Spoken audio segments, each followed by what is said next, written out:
ವಿಜಯಪುರ ಜಿಲ್ಲೆಯ ಮುದ್ದೇಬಿಹಾಳ ತಾಲೂಕಿನ ನಾಗರಬೆಟ್ಟ ಗ್ರಾಮದ ರವಿಚಂದ್ರ ದೇವಪ್ಪ ಮಾದಾರ ಎಂಬ ಯುವಕನನ್ನು ಬಾಗೇವಾಡಿ ತಾಲೂಕಿನ ಹಂಗರಗಿ ಕ್ರಾಸ್ ಸಮೀಪ ಕ್ರೂರವಾಗಿ ಹತ್ಯೆಗೈದ ಘಟನೆಯನ್ನು ಖಂಡಿಸಿ ಆರೋಪಿಗಳನ್ನು ತಕ್ಷಣ ಬಂಧಿಸಬೇಕು ಹಾಗೂ ವಿವಿಧ ನ್ಯಾಯಸಮ್ಮತ ಬೇಡಿಕೆಗಳನ್ನು ಈಡೇರಿಸಬೇಕು ಎಂದು ಆಗ್ರಹಿಸಿ ಅಂಬೇಡ್ಕರ್ ಸೇನೆ ಹಾಗೂ ವಿವಿಧ ಸಂಘಟನೆಗಳ ಒಕ್ಕೂಟದ ವತಿಯಿಂದ ಇಂದು ತಾಳಿಕೋಟೆ ಪಟ್ಟಣದಲ್ಲಿ ಪ್ರತಿಭಟನಾ ಮೆರವಣಿಗೆ ನಡೆಸಲಾಯಿತು. ನಗರದ ಪ್ರವಾಸಿ ಮಂದಿರದಿಂದ ಆರಂಭವಾದ ಪ್ರತಿಭಟನಾ ಮೆರವಣಿಗೆ ಬಸವೇಶ್ವರ ವೃತ್ತ, ಅಂಬೇಡ್ಕರ್ ವೃತ್ತ ಹಾಗೂ ಕತ್ರಿ ಬಜಾರ್ ಮಾರ್ಗವಾಗಿ ತಹಶೀಲ್ದಾರ್ ಕಚೇರಿಗೆ ತೆರಳಿತು. ಬಳಿಕ ತಹಶೀಲ್ದಾರ್ ಮುಖಾಂತರ ರಾಜ್ಯಪಾಲರಿಗೆ ಮನವಿ ಪತ್ರ ಸಲ್ಲಿಸಲಾಯಿತು. ಈ ಸಂದರ್ಭದಲ್ಲಿ ವಕೀಲರಾದ ಕೆಬಿ ದೊಡ್ಡಮನಿ ಮಾತನಾಡಿ, ಹತ್ಯೆ ಪ್ರಕರಣದ ಆರೋಪಿಗಳನ್ನು ಶೀಘ್ರ ಬಂಧಿಸಿ ಕಾನೂನು ಕ್ರಮ ಕೈಗೊಳ್ಳುವಂತೆ ಒತ್ತಾಯಿಸಿದರು. ಬಸವರಾಜ್ ಸಿದ್ದಾಪುರ ಮಾತನಾಡಿ, ಆರೋಪಿಗಳನ್ನು ಬಂಧಿಸುವಲ್ಲಿ ಪೊಲೀಸ್ ಇಲಾಖೆ ನಿರ್ಲಕ್ಷ್ಯ ತೋರುತ್ತಿದೆ ಎಂದು ಆರೋಪಿಸಿದರು. ಡಿಎಸ್ಎಸ್ ಅಂಬೇಡ್ಕರ್ ಧ್ವನಿ ಚಂದ್ರಕಾಂತ್ ಎಸ್ ಕದ್ರೋಳಿ ಬಣದ ಜಿಲ್ಲಾಧ್ಯಕ್ಷ ಬಾಲಚಂದ್ರ ಹುಲ್ಲೂರು ಮಾತನಾಡಿ, ಸಮಾಜದಲ್ಲಿ ನ್ಯಾಯವು ಬಡ ಹಾಗೂ ಮುಗ್ಧ ಜನರಿಗೆ ದೊರೆಯುವಂತಾಗಿದ್ದು ಪ್ರಭಾವಿ ವ್ಯಕ್ತಿಗಳ ಪರವಾಗಿ ವ್ಯವಸ್ಥೆ ಕಾರ್ಯನಿರ್ವಹಿಸುತ್ತಿದೆ ಎಂದು ದೂರಿದರು. ಅಂಬೇಡ್ಕರ್ ಸೇನೆ ಜಿಲ್ಲಾ ಉಪಾಧ್ಯಕ್ಷ ಬಸ್ಸು ಕಟ್ಟಮನಿ ಮಾತನಾಡಿ, ಕೆಲ ಅಧಿಕಾರಿಗಳು ಕರ್ತವ್ಯ ನಿರ್ಲಕ್ಷ್ಯ ತೋರಿ ಪ್ರಭಾವಿ ವ್ಯಕ್ತಿಗಳಿಗೆ ಮಾತ್ರ ಕಾನೂನಿನ ಸೌಲಭ್ಯ ಒದಗಿಸುತ್ತಿದ್ದಾರೆ ಎಂದು ಆರೋಪಿಸಿದರು. ಡಿಎಸ್ಎಸ್ ಅಂಬೇಡ್ಕರ್ ಧ್ವನಿ ಚಂದ್ರಕಾಂತ್ ಎಸ್ ಕಾದ್ರೋಳಿ ಬಣದ ತಾಲೂಕು ಅಧ್ಯಕ್ಷ ರಮೇಶ್ ವೈ ದೊಡ್ಮನಿ ಸಾಸನೂರು ಮಾತನಾಡಿ, ಅಧಿಕಾರಿಗಳು ಪ್ರಭಾವಿ ವ್ಯಕ್ತಿಗಳ ಕೈಗೊಂಬೆಯಾಗದೆ ಬಡವರ ಪರವಾಗಿ ಕಾರ್ಯನಿರ್ವಹಿಸಿದರೆ ಜನರು ಅವರನ್ನ ದೇವರಂತೆ ಗೌರವಿಸುತ್ತಾರೆ ಎಂದು ಹೇಳಿದರು. ವರದಿ ರಮೇಶ್ ಪ್ರಭು ಚೌಹಾಣ, ಧೃತಿ ನ್ಯೂಸ್, ತಾಳಿಕೋಟೆ. ಧನ್ಯವಾದಗಳು. ನಾವು ಈ ಒಂದು ಪ್ರತಿಭಟನೆ ಹಮ್ಮಿಕೊಂಡಿರೋದು ನೇರವಾಗಿ ಪೊಲೀಸ್ ಇಲಾಖೆ ವಿರುದ್ಧ. ಇದು ನೇರವಾಗಿ ನಾವು ಪೊಲೀಸರನ್ನು ಏನಪ್ಪ ಅಂದ್ರೆ ಆರೋಪ ಮಾಡ್ತಕ್ಕಂಥದ್ದು.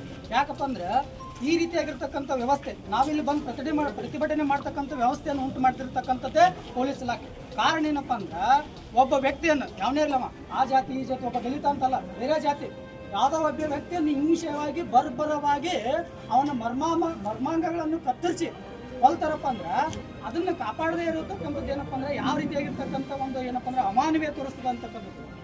ಹೌದಾ? ಇದೇನಪ್ಪ ಅಂದ್ರೆ ನಮ್ಮ ಇಲಾಖೆ ತಲೆ ತಗ್ಸಕ್ಕಂಥ ಕೆಲಸ ಮಾಡೋದು. ಈ ರೀತಿಯಾಗಿರ್ತಕ್ಕಂಥ ಕೆಲಸ ಮಾಡ್ತಕ್ಕಂಥದ್ದು ಸರಿಯಲ್ಲ. ಯಾಕಪ್ಪ ಅಂದ್ರೆ ನೀವು ಇಂಥ ಒಂದು ಅಯೋಗ್ಯ ನನ್ನ ಮಕ್ಕಳಿಗೆ ನೀವು ಪ್ರೊಟೆಕ್ಟ್ ಮಾಡೋದ್ರಿಂದ ನಿಮಗೇನು ಲಾಭ? ನಿಮ್ಗೆ ಯಾವ ರೀತಿಯಾಗಿರ್ತಕ್ಕಂಥ ಅವರು ನೀವೇ ಯಾವ್ರಿಗೆ ಸೆಲೆಕ್ಟ್ ಮಾಡಬೇಕು ಅಂತ ಕೊಳ ಅದಾವು. ಅವ್ರಿಗೆ ನೀವು ಸೆಲೆಕ್ಟ್ ಮಾಡೋದ್ರಾಗೇನು? ಒಬ್ಬ ಬಡವರಿಗೆ ನ್ಯಾಯ ಕೊಡ್ರಿ, ಒಬ್ಬ ಬಡವರಿಗೆ ಚೆನ್ನಾಗಿ ಮಾತಾಡ್ರಿ, ನಿಮ್ಮನ್ನ ಪೂಜೆ ಮಾಡ್ತಾರೆ ಅವ್ರು ಜಗಲ್ ಮೇಲೆ ಇಟ್ಟು. ನಮ್ಮ ತಾಯಿ, ನಮ್ಮ ತಂದೆ, ನಮ್ಮ ಪೊಲೀಸ್ ಇಲಾಖೆ, ನಮ್ಮ ದೇವರು ಅಂತೇಳಿ ಪೂಜೆ ಮಾಡ್ತಾರೆ. ಅಂಥ ಬಡವರಿಗೆ ನೀವು ನ್ಯಾಯಯುತವಾಗಿ ಕಾನೂನುಬದ್ಧವಾಗಿ ನೀವೇನಪ್ಪ ಅಂದ್ರೆ ನ್ಯಾಯ ಕೊಟ್ಟರೆ ಅವ್ರು ಪೂಜೆ ಮಾಡ್ತಾರೆ. ಇಂಥ ದರಿದ್ರ ನನ್ನ ಮಕ್ಕಳಿಗೆ ನೀವು ಅವ್ರಿಗೆ ಪ್ರೊಟೆಕ್ಟ್ ಕೊಟ್ಟರೆ ನಿಮಗೆ ಯಾವ ರೀತಿ ಮತ್ತೆ ನೀವು ಹೋಗೋದು ಅವ್ರಿಗೆ ನಮಸ್ಕಾರ ಅನ್ನೋದು.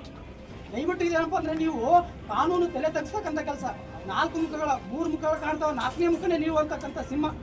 ಆ ರೀತಿಯಾಗಿರ್ತಕ್ಕ ಒಂದು ಪವರ್, ಒಂದು ಅಧಿಕಾರ ಹೊಂದಿರತಕ್ಕಂಥ ನೀವುಗಳೇ ಈ ರೀತಿಯಾಗಿರ್ತಕ್ಕಂಥ ಒಂದು ಅಸಡ್ಡ ಮನೋಭಾವವನ್ನು ತೋರಿದ್ರೆ ಮುಂದೆ ಕಾನೂನು ಯಾವ ರೀತಿ ಹೋಗುತ್ತೆ, ಸಮಾಜ ಯಾವ ರೀತಿಯಲ್ಲಿ ಹೋಗ್ತಕ್ಕಂಥದ್ದು ಬಹಳ ನಿಕೃಷ್ಟವಾಗಿರ್ತಕ್ಕಂಥ ಒಂದು ಪರಿಸ್ಥಿತಿ ಹೋಗುತ್ತೆ. ಅದಕ್ಕಾಗಿ ದಯವಿಟ್ಟು ನಮ್ಮ ಈ ಪ್ರತಿಭಟನೆ ಮೂಲಕ ಏನಪ್ಪ ಅಂದ್ರೆ ನೇರವಾಗಿ ಡಿವೈಸ್ ಸಾಹೇಬರಿಗೆ ಅವರಿಗೆ ಇಂಥ ಒಂದು ಕೊಂಕು ವಿಷಯಗಳನ್ನು ಬಿಟ್ಟು ನೇರವಾಗಿ ಏನಪ್ಪ ಅಂದ್ರೆ ನೀವೇನೇ ಮಾಡಿದ್ರು ಬಿಡಲ್ಲ. ಇದು ಎಲ್ಲಿಗೆ ಹೋಗ್ತಪ್ಪ ಅಂದ್ರೆ ಎಲ್ಲಿಗೆ ಹೋಗ್ತಾ ಹೋಗ್ಲಿ. ನಾವಂದ್ರಪ್ಪ ಅಂದ್ರೆ ಆ ಮಲ್ಲಿಕಾರ್ಜುನ್ ಮದ್ರಿ ಬಂಡ ನನ್ನ ಮಗನ ಅವರಿಗೆ ಬಂಧಿಸುವವರೆಗೆ ಏನಪ್ಪ ಅಂದ್ರೆ ನಮ್ಮ ಹೋರಾಟ ನಿಲ್ಲಲ್ಲ. ಇದು ಏನಾಗ್ತದೆ ಆಗಲಿ. ಅದಕ್ಕೋಸ್ಕರ ಡಿವೈಸ್ ಅವರೇ ನೀವು ಏನಪ್ಪ ಅಂದ್ರೆ ಕಿವಿ ಕತ್ತತಕ್ಕಂಥ ಮಾತುಗಳನ್ನು ಬಿಟ್ಟು ನೇರವಾಗಿ ಏನಪ್ಪ ಅಂದ್ರೆ ಆ ಪ್ರಮುಖ ಘಟನೆಯ ರೂವಾರಿ ಆಗಿರ್ತಕ್ಕಂಥ ಮಲ್ಲಿಕಾರ್ಜುನ್ ಮದ್ರಿಯನ್ನು ಸದೆ ಬಡಿವರೆಗೆ ಏನಪ್ಪ ಅಂದ್ರೆ ನಮ್ಮ ಹೋರಾಟ ನಿಲ್ಲತಕ್ಕಂಥ ಮಾತನ್ನು ಈ ಪ್ರತಿಭಟನೆ ಮೂಲಕ ಏನಪ್ಪ ಅಂದ್ರೆ ನಾನು ತಿಳಿಸಕ್ಕೆ ಇಷ್ಟಪಡ್ತೀನಿ. ಜೈ ಹಿಂದ್, ಜೈ ಗರಿ.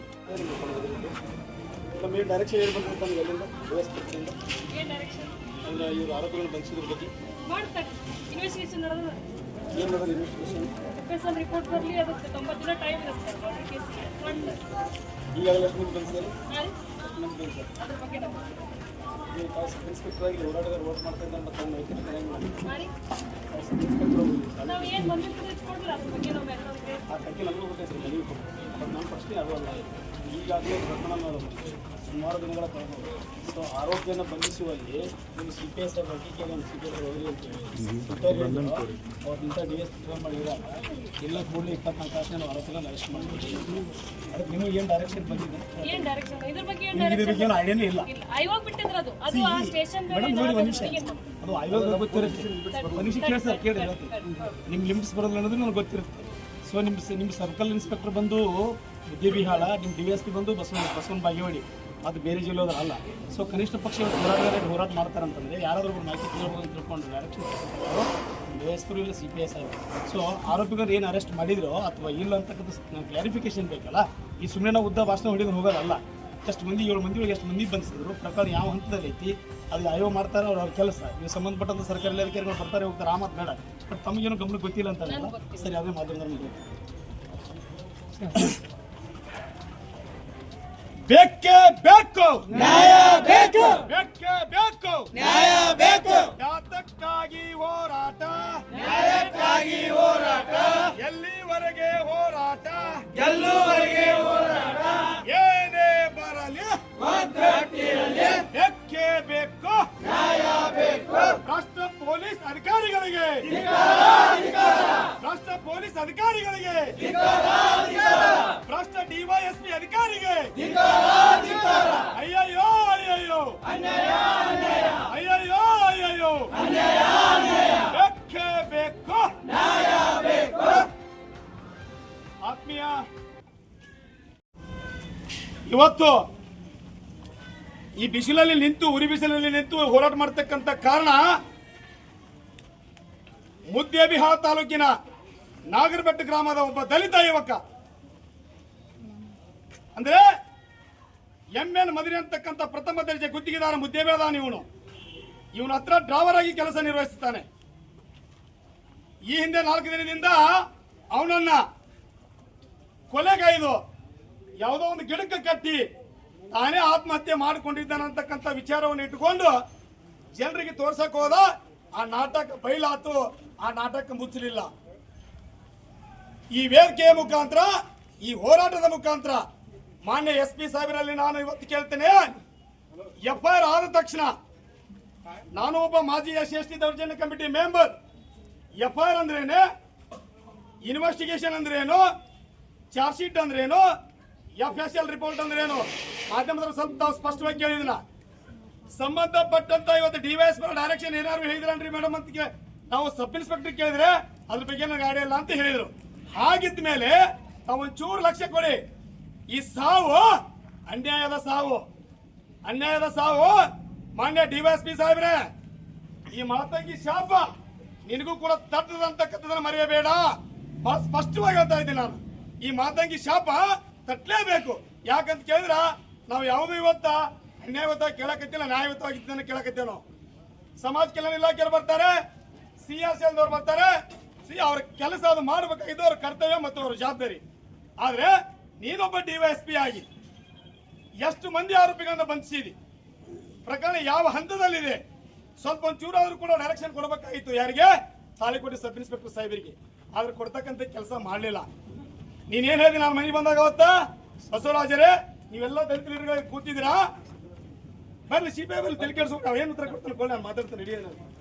ಬಟ್ ಇವತ್ತಿನ ಪರಿಸ್ಥಿತಿ ನೋಡಿದ್ರೆ ನಮ್ದು ಹೆಂಗಾಗ್ಯದಪ್ಪ ಅಂತ ಕೇಳಿದ್ರ, ಆಟಕ್ಕುಂಟು ಲೆಕ್ಕಕ್ಕಿಲ್ಲ, ಆಟಕ್ಕುಂಟು ಲೆಕ್ಕಕ್ಕಿಲ್ಲ ಅಂತ ಕೇಳಿದ್ರೆ ಏನಿದ್ರ ಅರ್ಥ?